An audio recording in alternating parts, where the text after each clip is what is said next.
नमस्कार साथियों, आप सभी का स्वागत है मेरे इस YouTube चैनल हिंदी अकादमी एवं रोजगार विद अंशु में। तो आज मैं आप लोगों के सामने जिस विषय को लेकर आई हूँ वो है संज्ञा।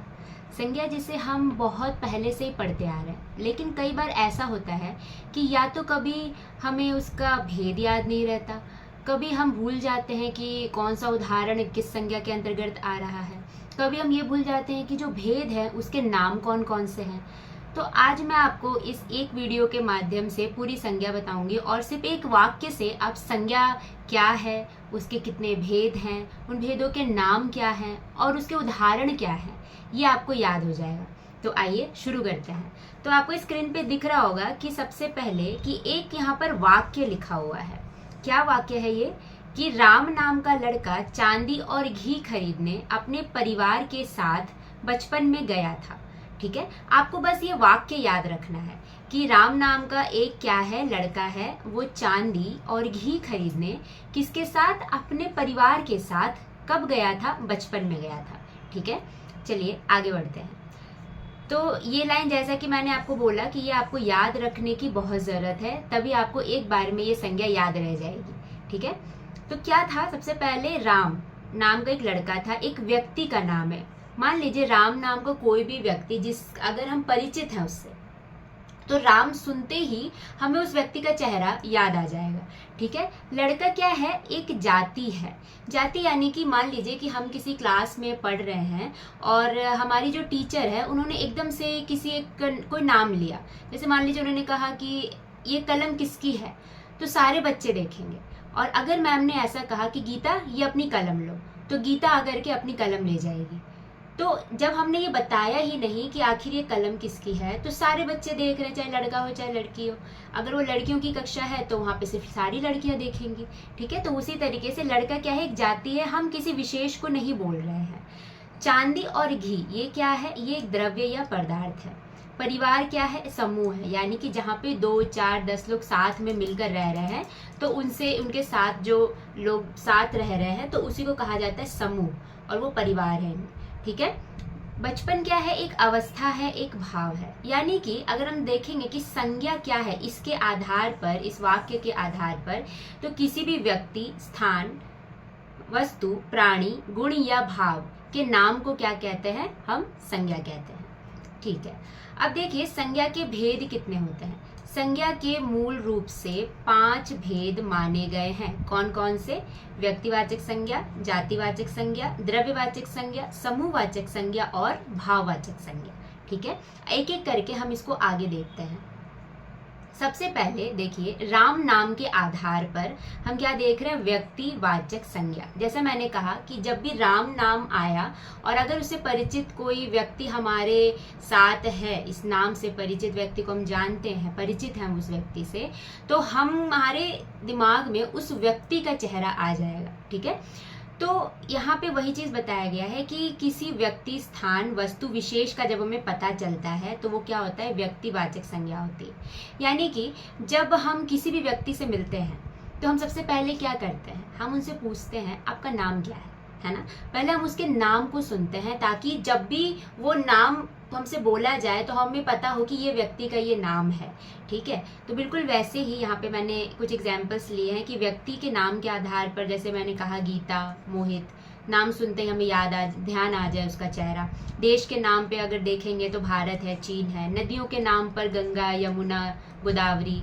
पुस्तकों के नाम पर अगर हम देखें तो रामायण, महाभारत। और शहर के नाम के आधार पर देखें तो दिल्ली, जयपुर, पटना, कुरुक्षेत्र। यानी कि ये सब नाम जब भी लिया जाएगा तो हमारे दिमाग में ये जगह आ जाएगी। गंगा नदी आ जाएगी, यमुना नदी आ जाएगी। रामायण अगर पूर्ण हो गया तो रामायण जो किताब है वो हमारे दिमाग में आ जाएगा। यानी कि किसी भी व्यक्ति विशेष और स्थान विशेष और वस्तु विशेष का जब हमें पता चलता है तो वो क्या हो जाता है? हमारा व्यक्तिवाचक संज्ञा। अब लड़का के आधार पर, जो मैंने कहा था राम नाम का लड़का, तो उससे हमें क्या? एक जाति का पता चला, हमें पर्टिकुलर किसी व्यक्ति का पता नहीं चल रहा। ठीक है, तो इसीलिए इसको क्या कहा जाता है? जातिवाचक संज्ञा। यानी कि ऐसे शब्द जिससे किसी व्यक्ति या वस्तु की पूरी जाति का ही पता चले हमें। अब देखिए पशु पक्षी की अगर हम बात करेंगे तो गाय हमें नहीं पता। अब मान लीजिए कि कौन सी गाय बोली जा रही है। अगर हम कहें कि गोदान में जो होरी की गाय है, अब उसका नाम क्या है? अगर उसका नाम लिया जाए तो अच्छा उसकी बात हो रही है, शेर की बात की गई, घोड़ा की बात की गई, तोता अगर है ना। उसके बाद वस्तुओं की बात करें, घर, किसका घर? हमें नहीं पता यहाँ किसके घर की बात हो रही। किताब, कौन सी किताब, किसकी किताब? कुर्सी, कैसी कुर्सी, कौन सी कुर्सी, है ना। पद और व्यवसाय के आधार पर अगर बोले शिक्षक, कौन से शिक्षक, कहाँ के शिक्षक, क्या पढ़ाते हैं, कौन से कॉलेज में है, कौन से विश्वविद्यालय में है। नेता, कौन से नेता, कहाँ के नेता, किस पार्टी के नेता, हमें ये सब कुछ भी नहीं पता। अच्छा हाँ, मनुष्य ये रह गया। मनुष्य के हिसाब से देखें, लड़का, लड़की, चाचा, भाई, औरत, कौन सा लड़का, कहाँ का लड़का, क्या नाम है, क्या करता है। लड़की का भी वही है, किसके चाचा, कौन से चाचा, है ना। तो हमें जब सिर्फ एक जाति का पता चल रहा है, किसी व्यक्ति विशेष का पता नहीं चल रहा, तो वहां पर हमारा क्या होता है? जातिवाचक संज्ञा। अब देखिए, हमें एक चीज याद रखनी है कि जो व्यक्तिवाचक संज्ञा है और जातिवाचक संज्ञा है, इसमें क्या है कि हम इसमें किसी भी व्यक्ति या वस्तु को देख भी सकते हैं, सुन भी सकते हैं और स्पर्श भी कर सकते हैं। भौतिक आकार लिए हुए वो होता है, चाहे वो भौतिक आकार सूक्ष्म हो। हवा, हवा हमें छू के गुजरती है तो हमें महसूस जरूर होता है, उसका स्पर्श हमें महसूस होता है। और स्थूल में अगर बोलेंगे तो लाल किला सड़क जो हमें साफ साफ दिखती है। तो व्यक्तिवाचक और जातिवाचक संज्ञा की ये पहचान है। अब मैंने आपके लिए एक क्वेश्चन रखा है यहाँ पर, ये आपको बताना है कि इसमें जातिवाचक संज्ञा कौन है और व्यक्तिवाचक संज्ञा कौन है। आप वीडियो को थोड़ा पॉज कीजिए और इसको देखिए और इसे पहले लिख लीजिए कि आपको क्या लगता है कौन सी जातिवाचक संज्ञा में आएगी और कौन सी व्यक्तिवाचक संज्ञा में आएंगे। ठीक है, नेक्स्ट। फिर मैंने आपको बोला था कि राम नाम का लड़का चांदी और घी खरीदने के लिए, ठीक है, चांदी और घी के आधार पर हम द्रव्यवाचक संज्ञा को समझेंगे। यानी कि द्रव्यवाचक संज्ञा में क्या होता है कि जिन शब्दों से किसी पदार्थ या द्रव्य का हमें बोध होता है, जिसमें चांदी हो गई, लोहा है, सोना है, घी है, तेल है, दूध है। इस संज्ञा में क्या होता है कि हम ना माप तोल तो सकते हैं लेकिन हम गिन नहीं सकते। ठीक है, जैसे चांदी, आपने अगर चांदी खरीदी है तो वो अलग अलग रखा है तो वो अलग चीज है, लेकिन अब मापना पड़ता है, हम उसे ग्राम में मापते हैं चांदी को। ठीक है, तो ये है आपका द्रव्यवाचक संज्ञा। उसके बाद जैसा कि था कि परिवार के साथ, है ना, घी और चांदी खरीदने अपने परिवार के साथ। परिवार यानी कि कुछ लोग जो साथ रहते हैं, जिसमें मम्मी पापा, दादा दादी, चाचा चाची, भाई बहन और कजन्स ये सब आ गए, तो वो परिवार की जो बात हो रही है, तो उसी को हम कहते हैं समूहवाचक, जहाँ पे कई चीज साथ रह रही है, या तो वस्तु हो चाहे व्यक्ति हो। अब जैसे मान लीजिए, इसमें तो मैंने परिवार बता ही दिया। सेना हो गई, गुच्छा, जैसे चाबियों का गुच्छा, कई चाबी जो होती है जब साथ रहती है तो हम उसे गुच्छा कह देते हैं। ढेर, जैसे कचरे का ढेर, कचरे का ढेर में कितनी सारी चीज, कितना सारा कचरा होता है, कितनी सारी चीजें होती है, वो एक जगह पे जमा हुआ रहता है। ठीक है, तो वो क्या है? समूहवाचक संज्ञा, जहाँ पे व्यक्तियों या वस्तुओं के समूह का हमें बोध होता है।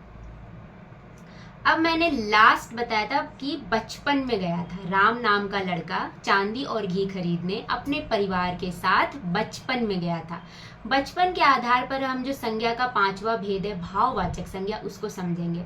यानी कि क्या है कि जिन शब्दों से व्यक्तियों या पदार्थों के भाव, धर्म, कार्य, गुण, दोष, अवस्था, अवधारणा आदि का पता चले।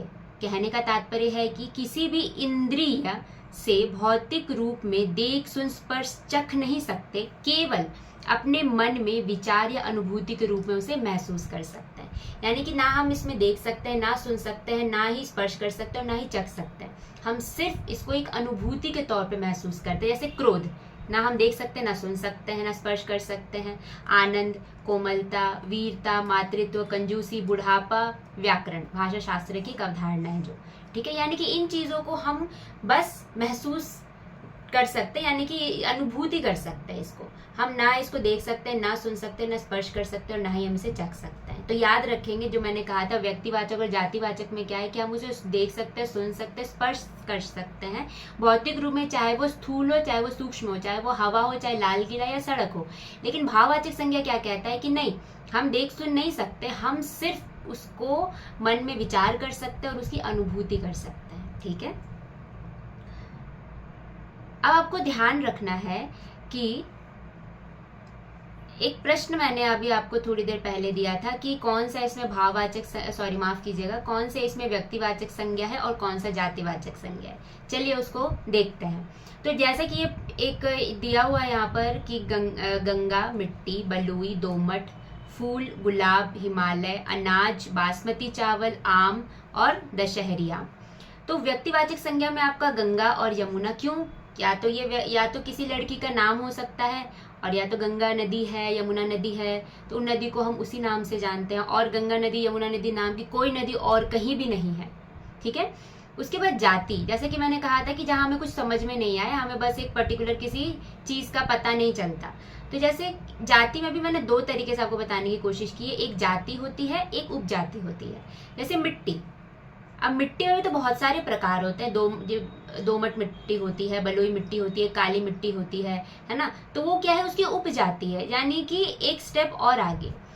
फूल, अगर मैंने फूल कहा, जैसे मान लीजिए मैंने कहा कि फूल तो बहुत, अरे ये फूल तो बहुत ही सुंदर है, कितनी अच्छी खुशबू है, तो जो व्यक्ति देख नहीं रहा है वो तो ये बोलेगा ना, कौन से फूल की बात कर रही हो तुम? तो मैं बोलूंगी सूरजमुखी, या फिर बेली का फूल हो गया, या फिर गुलाब हो गया, या कोई दूसरा फूल हो गया जो भी व्यक्ति को पसंद है ना। तो फूल कहने का मतलब सिर्फ हम किसी पर्टिकुलर फूल की बात नहीं कर रहे। उसी तरह अनाज, अनाज में भी कितने तरह के अनाज होते हैं, कौन सा अनाज? ठीक है। आम में भी बहुत सारे आम होते हैं, आम के तरीके होते हैं, आम के टाइप होते हैं। तो यहाँ पे क्या है, वही चीज है कि उपजाति में फिर बलुई मिट्टी हो गई, दोमट मिट्टी हो गई, गुलाब का फूल हो गया, बासमती चावल हो गया, और दशहरी आम हो गया। आपको याद रखना है कि देखिए ये एक स्टेप मैंने बनाया है कि अनाज अगर हम कहेंगे तो ये जाति हो गई।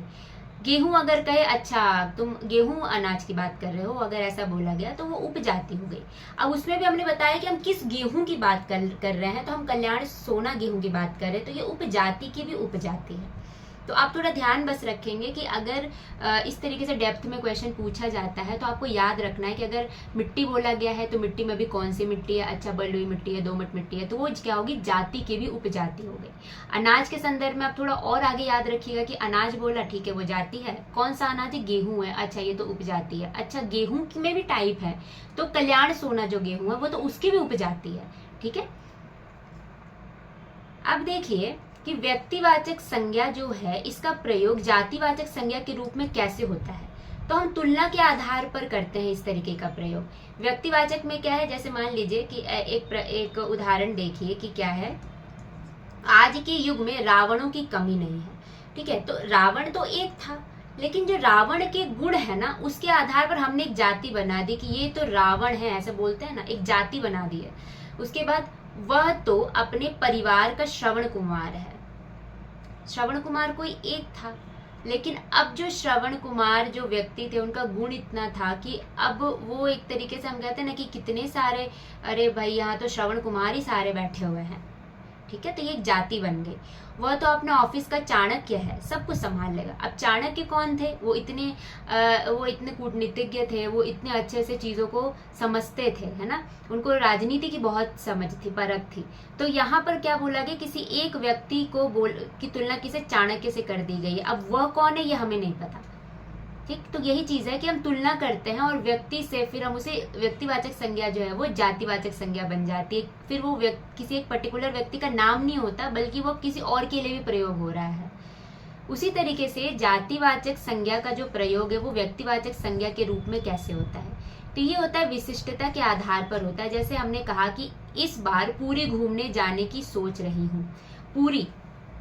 पुरी में क्या है, जगन्नाथ जी है, जगन्नाथ भगवान है। तो हम जगन्नाथ जी नहीं कह रहे, हम पुरी कह रहे हैं, यानी कि अगर हम पुरी कहेंगे तो सब समझ जाएंगे अच्छा जगन्नाथ जी के दर्शन करने जाना है।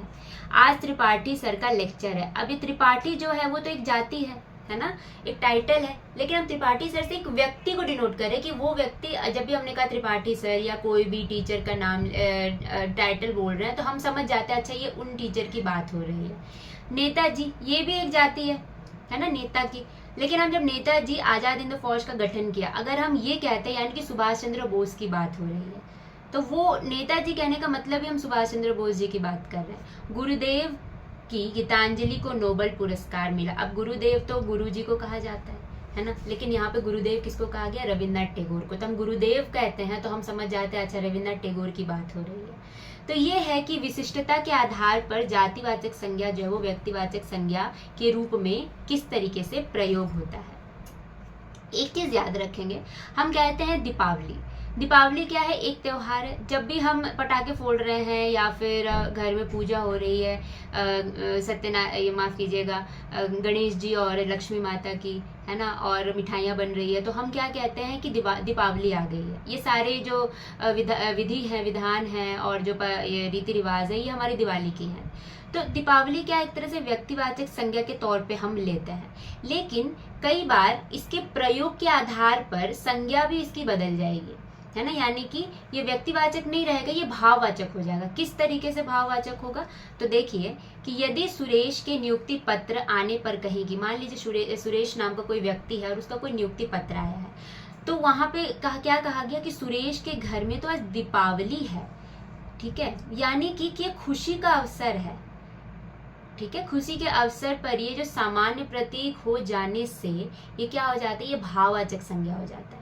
तो कई बार जो संज्ञा है वो अपनी जगह बदलती है, जैसे कि हमने अभी देखा कि किस तरीके से व्यक्तिवाचक संज्ञा जातिवाचक संज्ञा के रूप में प्रयोग हो रहा है, जातिवाचक संज्ञा व्यक्तिवाचक संज्ञा के रूप में प्रयोग हो रहा है। वैसे ही कई बार भाववाचक संज्ञा और व्यक्तिवाचक संज्ञा भी एक दूसरे की जगह बदलते हैं। जैसे दीपावली के एग्जाम्पल लिया हमने कि दीपावली ऐसे तो व्यक्तिवाचक संज्ञा एक मुख्य त्योहार है जो हम मानते हैं, लेकिन ये भाव के तौर पे कब आया कि जब हम कहेंगे कि उसका नियुक्ति पत्र आया है सुरेश का और कोई व्यक्ति कह रहा है कि आज तो उसके घर में दीपावली है, ठीक है। तो यहाँ पे ये व्यक्तिवाचक नहीं हुआ, दीपावली त्योहार नहीं आया है, बल्कि उसके भाव है, वो इतना खुश है, ऐसे आनंद का माहौल है, त्योहार सा माहौल है उसके घर में कि ऐसा लग रहा है कि जैसे दीपावली आ गई है।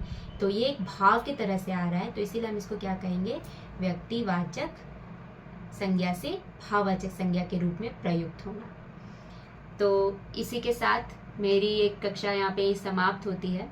उम्मीद है कि आपको मेरी वीडियो अच्छी लगी होगी।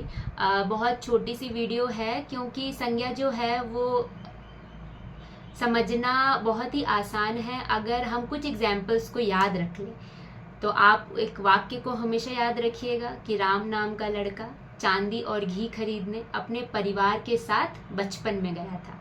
उसी के आधार पर आप चीज़ों को समझ जाएंगे और किस तरीके से जातिवाचक संज्ञा व्यक्तिवाचक संज्ञा के रूप में प्रयोग हो रहा है, किस तरीके से व्यक्तिवाचक संज्ञा जातिवाचक संज्ञा के रूप में प्रयोग हो रहा है, किस तरीके से कभी कभी भाव बदल जाने से संज्ञा का स्थान भी बदल रहा है। तो ये चीज़ें हमें याद रखने की है। तो उम्मीद है आपको मेरी ये वीडियो अच्छी लगी होगी। कैसी लगी please like share and subscribe करें और मुझे कमेंट कर बताएं कैसी लगी आपको ये वीडियो। मुझे आपका इंतज़ार रहेगा। मिलती हूँ मैं आपसे अगली क्लास में। धन्यवाद।